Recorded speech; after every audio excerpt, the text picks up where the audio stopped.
하루에 한 2번 정도로 나눠주시면서도 최대량을 먹여서 인슐린을 펌핑시키는 것이 좋고요. 또 정액을 복원하실 때도 반드시 정액 보강고를 잘 이용하셔야 됩니다.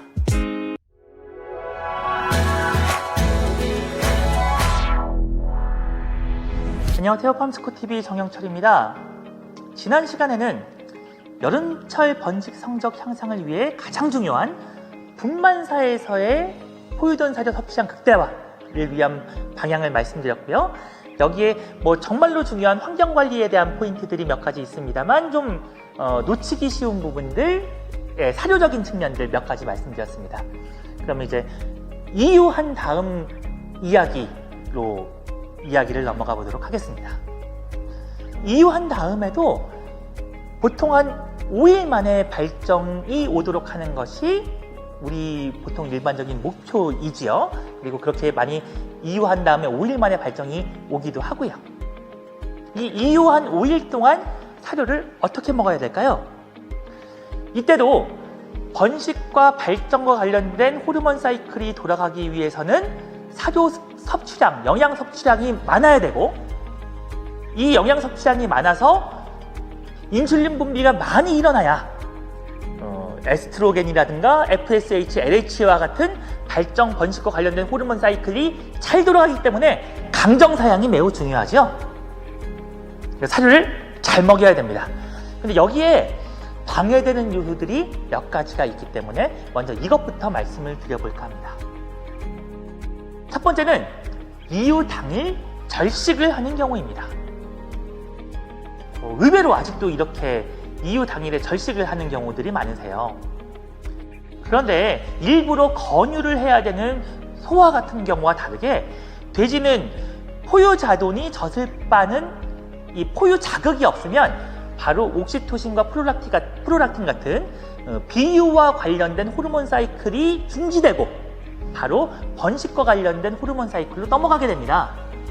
그러면 강정 사양이 필요하다고 그랬는데 불과 5일 만에 재기발정이 오는데 그 중에 하루 또는 반나절을 사료를 안 먹으면서 허비한다는 것이 얼마나 큰 낭비입니까? 돼지의 경우에는 이유한 다음에 절식을 할 필요가 전혀 없고 절식을 하지 않고 오히려 사료를 공격적으로 많이 먹이는 것이 필요합니다. 절대로 절식을 하지 않으시기를 부탁을 드립니다. 또 한 가지는 사료 양에 대한 것입니다. 전통적인 프로그램에서 이유 후에 발정이 올 때까지 많은 회사의 프로그램들이 하루 3kg 정도로 세팅이 되어 있을 겁니다. 그런데 다산성 모던이고 체손실이 많이 됐고 이런 모던들의 경우에는 더 많은 양을 먹어야 합니다. 그리고 분만사에서 8kg, 9kg 먹어서 백골애가 커져 있는 모던들 같은 경우에는 충분히 더 많이 먹을 수 있습니다. 대표적인 다산성 모던인 덴마크 덴브레드 프로그램 같은 경우에는 이유 후에 재기발정이 올 때까지 25kg, 5일 만에 재기발정이 온다면 하루 평균 5kg을 먹여야 된다고 프로그램을 권장하고 있습니다. 어떻게 가능할까요? 분만사에서 8kg, 9kg씩 먹고 있었기 때문에 오히려 이유한 다음 이유 초기에는 5kg 이상의 훨씬 더 많은 양을 먹을 수 있다는 겁니다. 먹여야 한다는 거고요. 하루에 몇 킬로그램 주겠다라고 딱 정해진 목표를 두기보다는 최대한 많이 먹을 수 있게끔 도전적으로 사료를 주시는 것이 필요합니다. 제한을 두지 마시고 최대한 많이 먹일 수 있게끔 관리를 해줘 보십시오. 또 한 가지 포인트는 구조적으로 좀 사실 인력적인 문제도 같이 결합되어서 발생하는 일이긴 합니다만 대부분의 사료회사 프로그램들이 이 시기에는 인슐린이 많이 분비돼야 되고 강정 사양이 돼야 되기 때문에 포유돈 사료로 먹이게끔 권장을 하고 있을 겁니다. 영양 밀도가 높고 인슐린을 많이 펌핑시킬 수 있는 사료로 포유돈 사료가 적당하다는 것이죠. 그런데 이 시기에 돼지들이 대부분 임신사 또는 임진사와 사료 라인이 연결되어 있는 곳에 대기하고 있는 경우가 대부분이기 때문에 자동 라인으로 급이를 하게 되면 임신돈 사료를 먹게 되는 경우가 대부분입니다. 포유돈 사료를 먹이기 위해서는 일부러 바가지질을 해서 사료를 줘야 되니까 이것이 상당히 불편합니다. 그럼에도 불구하고 제대로 번식이 오고 강정사양이 되기 위해서는 포유된 사료를 주는 것이 훨씬 더 낫습니다. 제한된 섭취량 안에서도 영양 밀도를 올리고 인슐린이 잘 펌핑되게끔 만드는 것이 중요하기 때문이죠. 특히나 번식 성적이 떨어지기 쉬운 여름철에는 이 부분을 반드시 좀 지켜주셨으면 하고 부탁을 드립니다. 또 한 가지 포인트는 이 영양 밀도가 높은 사료를 먹어서 인슐린 펌핑되는 게 중요하다고 말씀드렸기 때문에 사료 섭취를 극대화하기 위한 방법으로는 사실은 분만사 같은 경우에는 최대한 사료를 여러 번 나눠주라고 말씀을 드리는데요.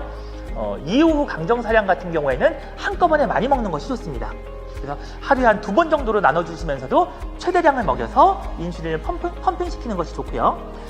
인슐린이 팍팍 피크를 치게 만들 수 있는 방법 중에 하나는 인슐린이 분비되게 만드는 가장 직접적인 요소는 혈중 포도당 농도입니다. 그렇다면 포도당을 직접 주는 것만큼 효과적인 방법은 없겠죠. 그래서 저희는 하루에 100g 정도씩 포도당을 탑드레싱으로 주라고 권장을 드리고 있습니다. 이런 방법을 같이 적용해 보시는 것도 상당히 이후에 재기발정이 잘 오게끔 만드는데 도움이 될 것이라고 생각합니다. 여기에 여름철의 번식 성적을 떨어뜨리게 하는 또 다른 요소가 하나 있죠.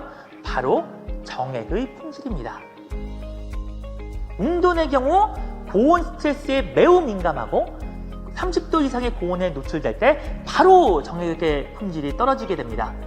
그래서 웅돈을 운영하시면서 자가정액 채취를 하는 그런 농장의 경우에는 웅돈이야말로 정말로 시원하게끔 잘 관리를 해주셔야 되고요. 정액을 채취하고 희석하실 때도 좀 희석 배율을 낮춰서 고농도로 좀 운영하시고 정액 품질 검사를 철저히 하시는 것이 필요합니다. 그리고 AI 센터를 이용해서 정액을 구입해서 사용하시는 경우에도 정액의 품질 검사를 따로 해주시는 것이 좋고요.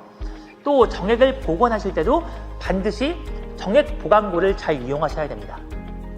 그런데 이 정액 보관고도 사실 크기도 작고 성능도 일정하지 않은 경우들도 왕왕 있죠. 그래서 정액 보관고 안에도 최저 최고 온도계를 같이 비치하셔서 혹시나 정액이 고온에 의해서 데미지를 입지 않는지 체크를 하시는 것이 필요합니다. 좀 덥지 않을 때 종부를 하기 위해서 일부러 서늘한 시기에 종부를 하실 텐데 열대야가 지속되는 여름의 경우에는 새벽이나 저녁이나 이런 시기에도 꽤나 높은 30도 이상의 온도가 유지될 때가 있습니다. 그렇기 때문에 정액 보관고에서 정액을 꺼내서 종부사로 이동하는 그 사이 시간에도 고온 상자를 이용해서 정액들이 고온 데미지를 입지 않게끔 관리를 해주시는 것이 필요합니다. 이렇게 세심한 관리들을 통해서 여름철에 수태율이 떨어지지 않게 관리하는 것이 내년에 고수익을 거두게 되는 첫 번째 걸음이 될 것입니다. 저희 팜스코는 여름철에 이런 번식 성적의 개선을 위해서 소쿨 썸머 액티비티 캠페인을 실시하고 있습니다. 이 소쿨 썸머 액티비티 캠페인에서는 농장의 환경을 점검하고 개선하는 것, 무엇보다 중요한 것이죠. 이것을 잘 해드리기 위해서 팜스코 환경점검 툴키트를 저희 영업 전 직원에게 배포해서 환경을 개선하는 활동을 보다 전문적으로 할 수 있게끔 지금 지원을 하고 있습니다.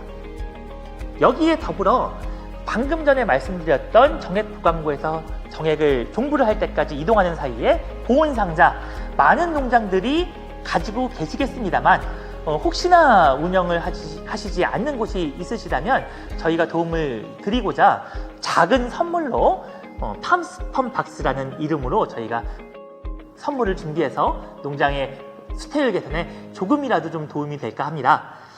이 선물 자체는 크지 않은 작은 선물입니다만 이 선물이 상징하는 것이 그냥 보온 상자인 것이 아니라 여름철의 번식 성적을 올리기 위해서 우리가 이렇게 세밀한 데까지 노력을 해야 된다는 것을 이야기하는 것이라서 작지만 작지 않은 선물이라고 생각합니다.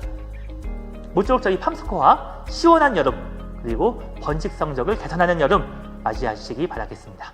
고맙습니다.